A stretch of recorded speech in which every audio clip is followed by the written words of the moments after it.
সেখানে আমার অর্থকে আমি ভগবানের জন্য পেয়েছি এটা ভাববেন। সবকিছুর পিছনে ঈশ্বর কাজ করেন।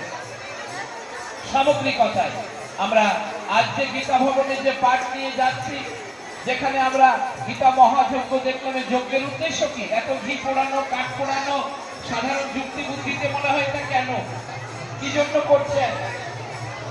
ভাববেন ভগবানের সঙ্গে আপনার যোগ সাধনের জন্য, আপনার মনটাকে শান্ত করার জন্য, আপনি সবাইকে নিয়ে ভালো থাকবেন, সেই ভালো থাকার জন্য। দূরে কোনো মানুষ গেলে মারা কি বলেন, ভালোভাবে থাকিস, কিন্তু ভালোভাবে মানে ভালো ভাব নিয়ে থাকতে হয়। যা কিছু ভালো সত্য সব সুন্দর তাকে নিয়ে চলার জন্য সেটাকে বলে ভালো লাগা। ভালোবাসা মানে ভালোতে বাস করা। ভালো সত্য সব সুন্দরকে নিয়ে যারা চলে তারাই ভালোবাসতে জানে। আমরা অনুভব করব কথাগুলো।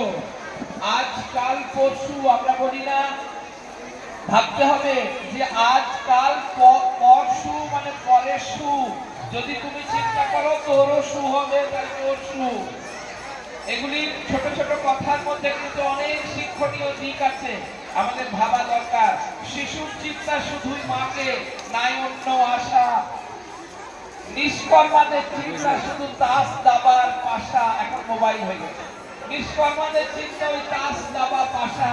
যোগীর চিন্তা জগন্নাথ, আর ফকিরের চিন্তা মক্কা। ধনীর চিন্তা ধন আর ৯৯ ধাক্কা।